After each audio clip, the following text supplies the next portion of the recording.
Okay, let me have everyone's attention. Can you hear me? No. No? How's that? Is that better? There we go. Helps when you turn it on. Thanks, Mike. Let me welcome you and continue eating. We've still got a lot of food on those tables. Personally, I want to thank you. It's turned into an incredible, beautiful day, and give the man credit for that. The wildflowers are as pretty, as Fred has said, that they've ever been at this ranch. And there's some this morning that have bloomed that weren't here yesterday, that not bloomed. I mean, they bloomed just for you. So that's pretty incredible. Let me just, Mike and Steve is going to play a little music for us, and let me just thank a few people, okay? First of all, Bill Murph, our past president, and Kay, you're somewhere. He's already done the welcome. There they are. He always does an incredible job. Our president and VP are both out of town on planned trips and couldn't be here. Pam Johnson, where's Pam? Raise your hand. She is in charge of this event today. Let's give her a hand, okay? Thank you, Pam. She had some help. A lot of help. Okay, Mike Polk and Steve Shepard. Steve Shepard comes every year from Austin. Incredible talent. Give them a hand. They do so much behind the scenes, guys. I mean, Mike's generator running, and it just, the list is long.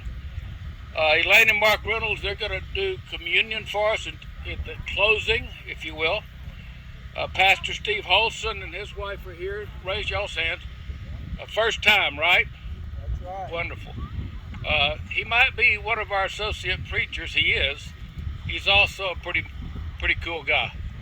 Incredible heart. Just thank you for being here with us and sharing with us. Okay. Tricia also said you had a beautiful voice, so we might get you to sing with us. Okay. Brad Harold and team. Where's Brad? You want to borrow one of my chairs? No, I'm fine. Okay. Thank you. They came out yesterday was Saturday and helped. They didn't help. They set all the hay bales up and did some other things with signs, etc. They were out here at least an hour working. But we do it. I couldn't do it without you guys. Thank you very much. Last but not least, excuse me, Gene and Feta Murph. Where are you?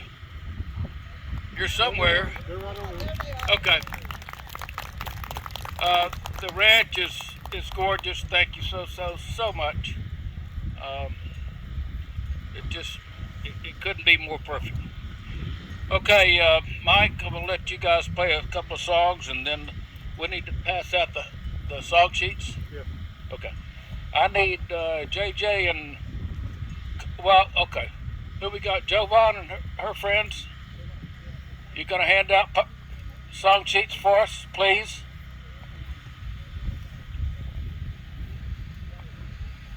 Come on, we need 3 of you.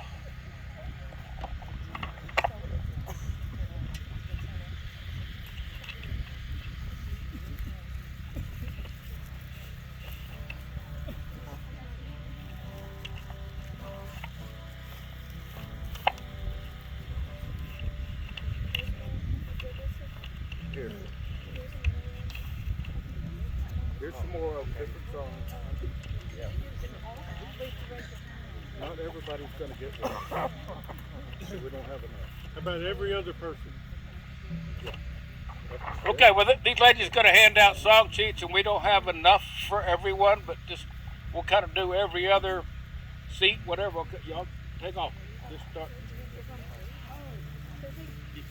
You just give them one. There should be 4 or 5 songs. It should be stapled. Maybe some are stapled. Anyway.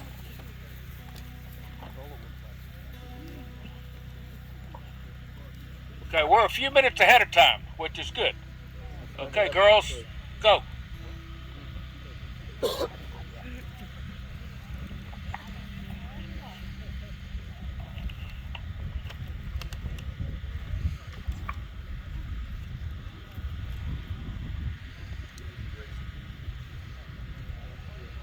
Okay, I'm going to do one thing while they're handing out the song sheets real quick. We used to have a little prize we gave the person that came the furthest, that traveled the longest distance here. But I don't have a gift. What I'll do is give you a bluebonnet. But we have about, I don't know, 8 or 10 from Prosper, Texas. That's where Brandon and his family live. And then Matt lives in Dallas. He's here. We got Sally, Twitch's sister lives in Austin. So those are 100, 140 miles away. But I'm sorry, you guys don't win. We have one lady. Jody, where are you at? Where? Wave. She's from San Francisco. And we'll forgive you for that, okay? Gina John Spellman's daughter. So you win the prize, and I'll give you a special bluebonnet when we conclude. Is that okay? Thank you very much. Okay, guys. I'll put this over there.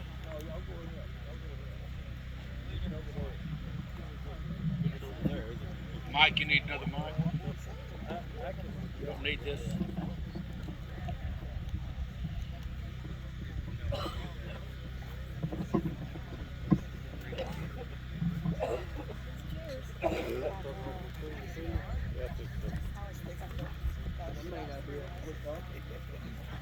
They gave my mic that's over his head. Okay. Introduce I will.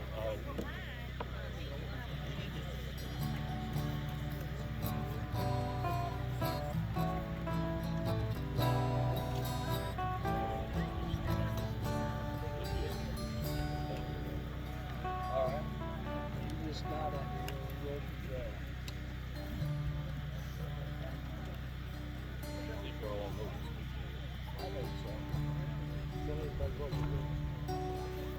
On your song sheet, Freely Freely. It's has 389 on there. I think everybody knows it. Well, okay. Are you? Oh, listen.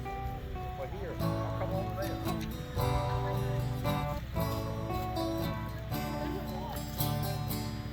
God forgave my sin in Jesus' name. I've been born again in Jesus' name. And in Jesus' name I come to you to share His love as He told me to. He said, freely, freely you have received, freely, freely give. Go in my name, and because you believe, others will know that I live. All power is given Jesus' name, in earth and heaven, Jesus' name, and in Jesus' name I come to you to share His power as He told me to. He said, freely, freely you have received, freely, freely give. Go in my name, and because you believe, others will know that I live. He said, freely, freely you have received, freely, freely give. Go in my name, and because you believe, others will know that I live.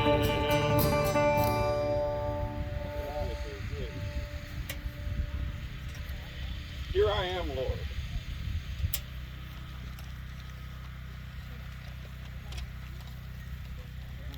If they're not in there, Johnny's called. Last Blame place. Johnny. We're gonna bring Johnny in trouble. That's right.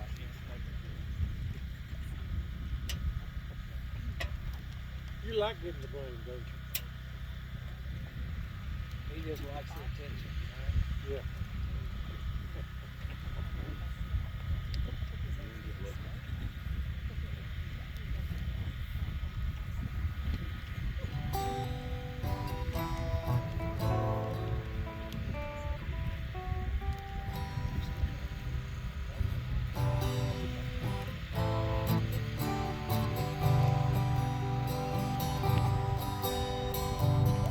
I, the Lord of sea and sky, I have heard my people cry, all who dwell in dark and sin, my hand will save.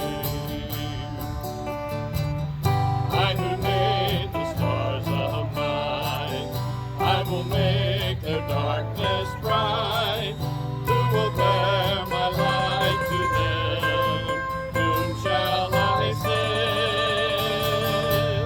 Here I am, Lord, is it I, Lord? I have heard you calling in the night.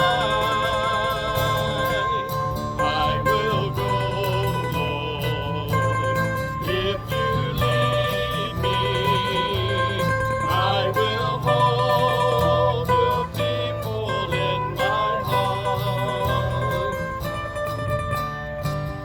I, the Lord of snow and rain, I have borne my people's pain. I have wept for love of them, they turn away. I will break their hearts of stone, give them hearts for love alone. I will speak my word to them, whom shall I send? Here I am, Lord, is it I, Lord? I have heard you calling in the night. I will go, Lord, if you lead me. I will hold your people in my heart. I, the Lord of wind and flame, I attend the poor and lame. I will set a feast for them, my hand will save.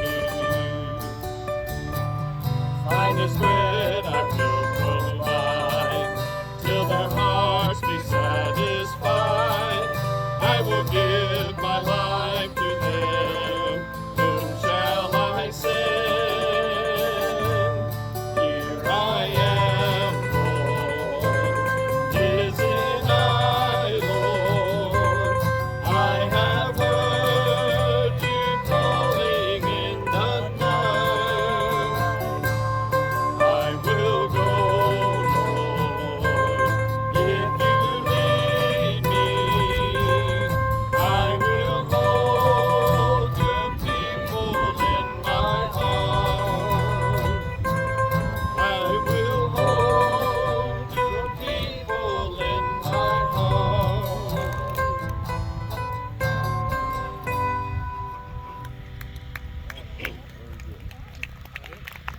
That'll do it. That'll do it. No, that's fine. Yeah, no, well, I'm okay. Donnie, do you want to recollect music sheets? You want to take them back up? Yes, if we can, Just pass them down. let the girls come and get the sheet. Just pass them down at the end of the row. Thank you for reminding us of that. Again, thanks, Steve, Mike, and Steve. How's that? That works. We need to come up with a name for your group, okay?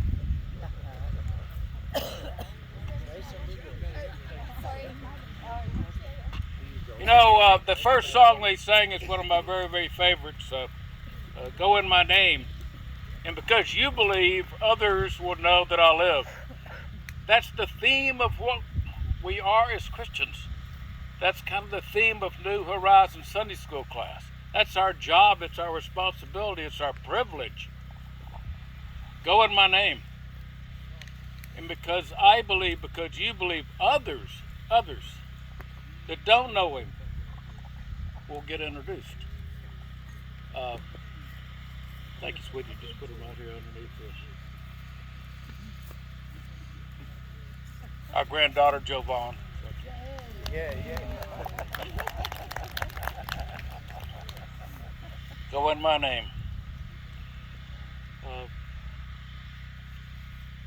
We're going to talk about Peter's second chance.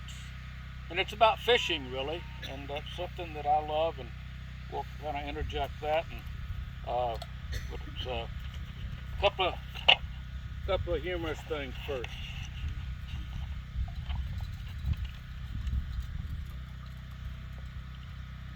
My goal for 2021 was to lose just 10 pounds. Only 15 to go.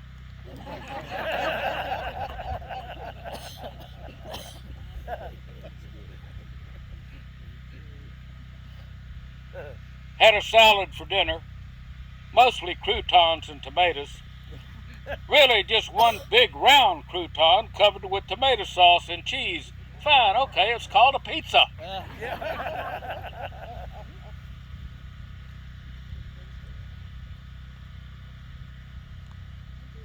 I did a week's worth of cardio after walking into a spider web. Done that, been there. A recent study has found that women who carry a little extra weight live longer than the man who mentions it.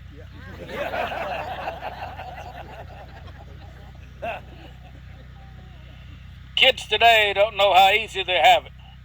When I was young, I had to walk 10 feet through shag carpet to change the channel on the TV. I can remember that, so we didn't have shag, okay? Well, we had kids. That's right. I love being over 70. I learn something new every day, and I forget 5 others. Yes.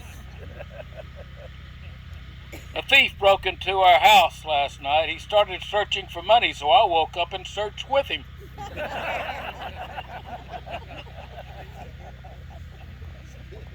I think I'll just put an out of order sticker on my forehead and call it a day.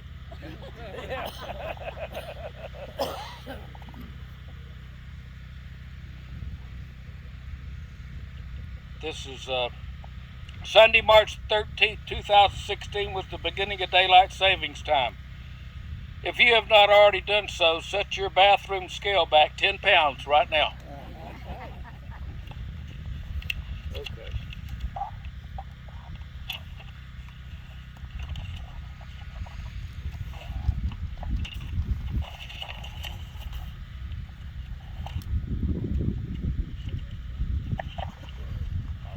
Hello.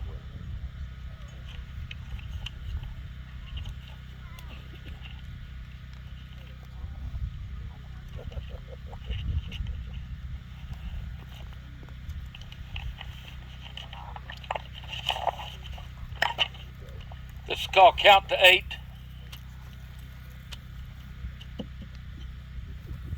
Thank you. Never had anybody bring me a rock.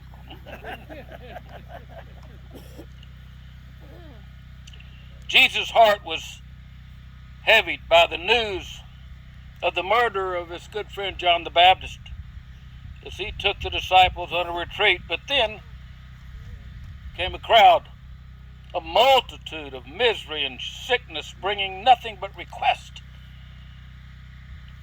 Jesus treated them with kindness. The disciples, they didn't share that exact same compassion. Jesus simply issued an assignment to them: give them something to eat. So the disciples took their resources, So we only have 5 loaves and 2 fish. 5 loaves and 2 fish. Matthew 14. How do you suppose Jesus felt about the basket examination? Do you think he was hoping someone might count to 8? Well, let's see. We have 5 loaves, 2 fish, and Jesus. You see, standing next to the disciples was the solution to their problem. But they did not go to him. They stopped at 7 and worried. Don't do likewise. Count to 8. Better still, count on Christ.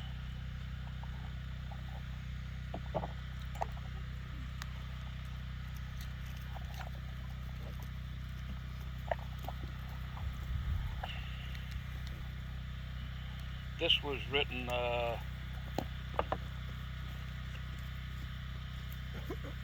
by Rick Warren. You are a product of your past. You have been shaped by the good and the bad things in your life. But you are not a prisoner of your past. You can be free. That's what Christianity is all about. Through Jesus Christ, you can be born again and start a brand new life. Jesus makes it possible for you to push the reset button. Push the reset button and get a second start. Here's what God said about your past. This is Isaiah 43:18 and 19. Forget what happened before and do not think about the past. Look at the new thing I'm going to do. It is already happening. Don't you see it? God doesn't want you to constantly looking at the past. If you are always looking in the rearview mirror, then you're going to crash. The only way you can move forward is to focus on the present and look forward to the future. The rest of your life is in the future, not the past. Your past is past. Done, gone. It's over. You can't change it. So don't dwell on it. Instead, start asking God to do something new in you. Maybe you feel like nothing new is happening in your life right now. Do you know why? Because you're not asking. James 4:2 says you don't have what you want because you don't ask God for it. So simple. Look again at what that says. You don't have it because you don't ask for it. If you've asked God for a reset in your life, then all you need to do is say, God, I need a fresh start. I've made mistakes, just like everyone else, and I need you to reboot my life. I love that expression, reboot. This is the first step to a reset. You have to ask God for it. Everyone needs a reset at some point. Everyone. Because life is hard. And we all make mistakes. Are you ready for God to do something new in your life? Ask Him for a fresh start. And He'll give you renewed energy, a renewed spirit, a renewed hope, and a renewed heart.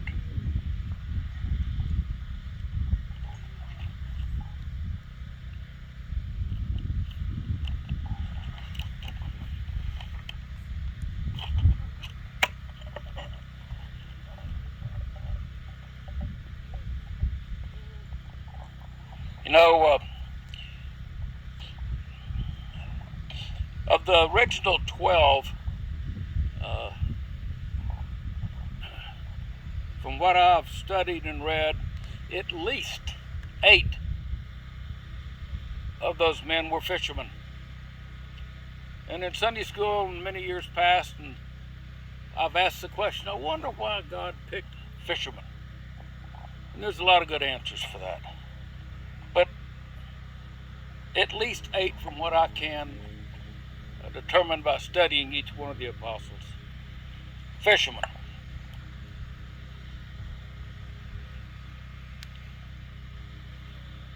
Peter's second chance.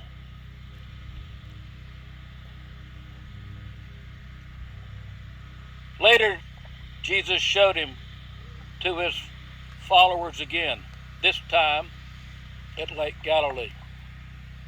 This is how he showed himself. Some of the followers were together: Simon Peter, Thomas, called Didymus, Nathanael from Cana in Galilee, the two sons of Zebedee, and two other fishermen. Simon Peter said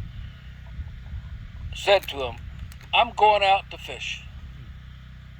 The others asked, "We'll go with you." So they went out, got in the boat, and they fished all night and caught nothing. We've read that over and over. We lived in Tulsa 7 years, and I was a member of the oldest bass club in the nation, Tulsa Bass Club, 50 limited members. We fished about 6 tournaments a year at night. We fished the Ozarks, the Clear Lakes in Missouri and Arkansas, and up there you can see down 6 or 7 feet, so you fished at night. We'd sit there, 2 guys in a boat. You might go 2 hours and not say one thing to them. Tricia would say, "You didn't talk at all?" Well, I mean, a little bit, but I mean, you were focused. You were working hard. You start at 7 and you come in at 7 in the morning and weigh in. It's hard work. No sleepy, no, And I have done that. I've gone all night, 12 hours, and not caught one fish. You don't think that hurts? I have, to be honest, I've caught some fish, and I've won some tournaments. But those nights that when you don't catch anything, it hurts.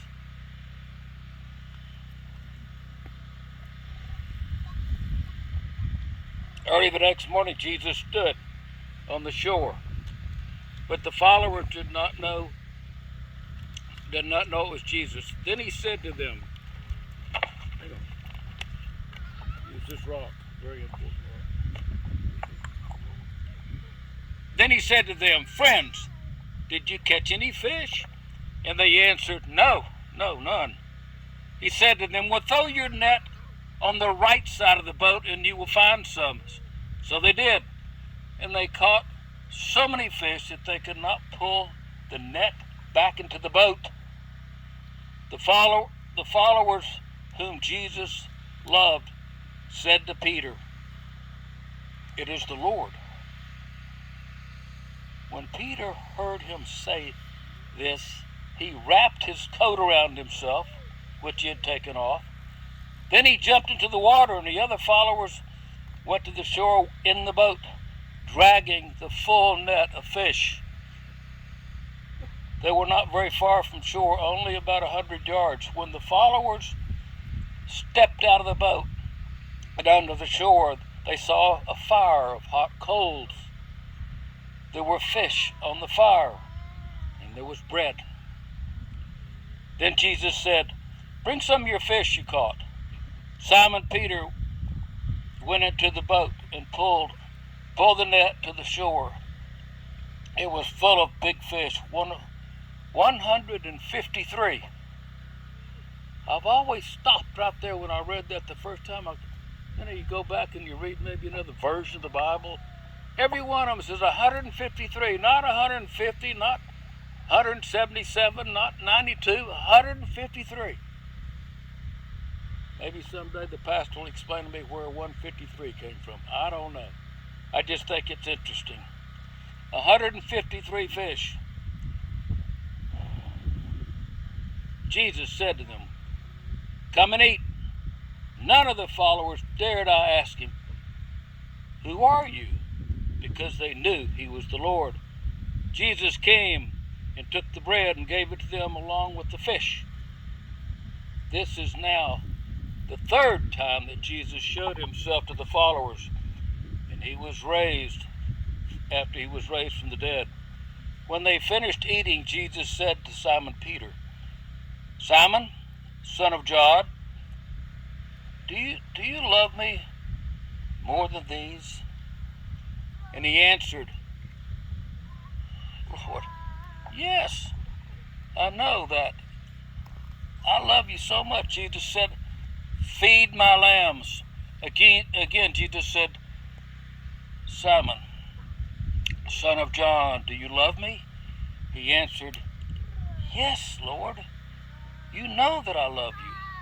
Jesus said, take care of my sheep. The third time he said, Simon, son of John, do you love me? And Peter was hurt now because Jesus had asked him 3 times, do you love me? Peter said, Lord, you know everything, you know that I love you. Yes. He said to him, feed my sheep. I tell you the truth, when you were younger, you tied your own belt and went where you wanted. But when you were old, you will put out your hands and someone else will tie you and take you where you don't want to go. Jesus said this to show how Peter would someday die to the glory of God. And then Jesus said to Peter, follow me. And he did. You know what? I think I'm correct when I say this, but and I've studied, and I just don't remember, but the apostles were, all but one was murdered, killed, crucified. Peter was the only one that requested, when they were going to crucify him, to be crucified upside down. And they did. And they did. Okay, hang on 1 second.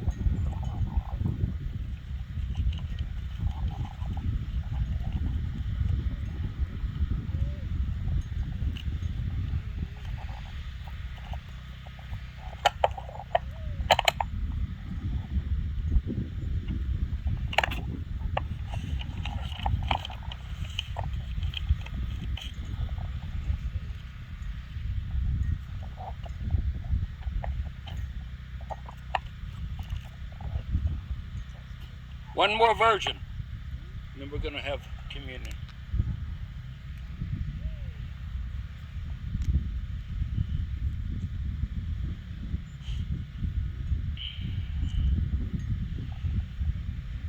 Sun was in the water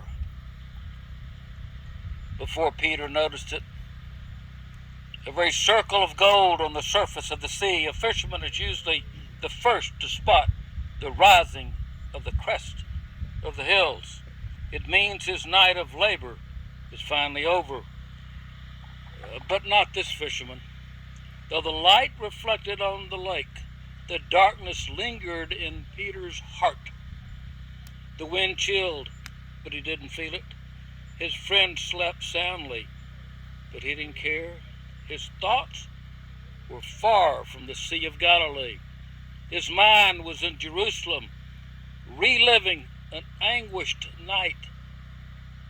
As the boat rocked, his memories raced.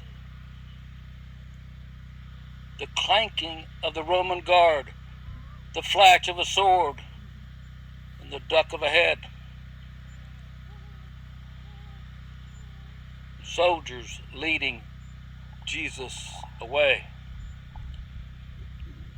What was I thinking? What was I thinking? Peter mumbled to himself as he stared at the bottom of the boat. Why did I run? Why? Peter had run, and he had turned his back on his dearest friend and ran. We don't know where he ran. We'll never know where he went. He found a hole, a hut, an abandoned shed. He found a place to hide, and he hid. So Peter is in the boat on the lake.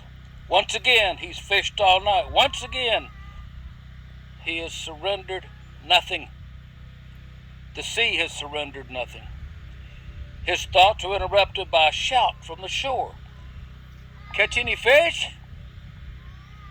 Peter and John look up, probably a villager. No, no, they yell back. Try the other side, the voice yells back. John looks at Peter. What harm would it do? So they sail the nets out.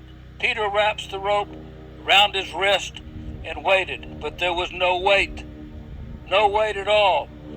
The rope pulls taut and the net catches. Peter sets his weight against the side of the boat and begins bringing in the net. Reaching down, pulling up, reaching down, pulling up. He's so intense with the task, he misses the message. He missed it. John doesn't. The moment was dead of view.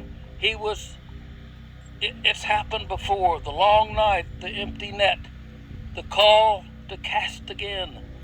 Fish flapping on the floor of the boat. Wait a minute. He lifts his eyes to the man on the shore. It's him. It's him, he whispers. Then louder he said, it's Jesus. Then shouting, it's the Lord, Peter. It's the Lord. Peter turns and looks. Peter, Jesus has come. Not Jesus, the teacher, but Jesus, the death defeater. Jesus King. Jesus the victor. Jesus the victor over darkness. Jesus, the God of heaven and earth, is on the shore. Again, Peter plunges into the water, swims to the shore, and stumbles out wet and shivering, and stands in front of the friend he betrayed. Jesus has prepared a bed of coals. Both are aware of the last time Peter had stood near a fire. Peter had failed God, but God had come to him. For one of the few times in his life, Peter is silent.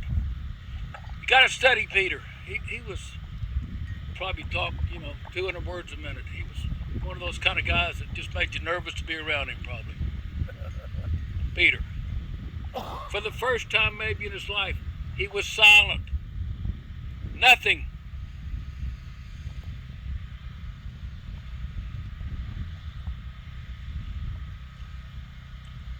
What words would suffice? What could he say? The moment is too holy, just too holy for words. God is offering breakfast to the friend who betrayed him, and Peter is once again finding grace at Calvary. What do you say in a moment like this? What do you say at a moment such as this?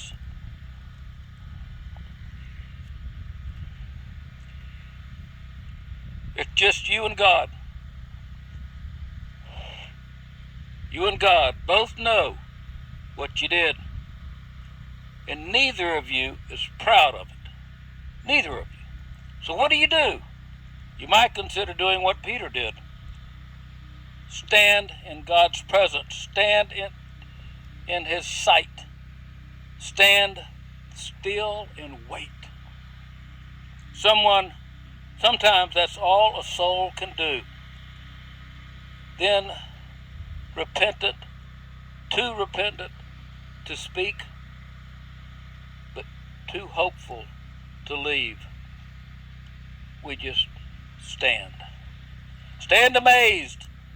He has come back. He invites you and me to try again. This time with him. Not alone. With him. Really simple. Let's, Elaine, Mark, you guys want to come up and we'll do our communion service, which is, I think, one of the most special things we do here. Turn this, you want to stand in front or behind?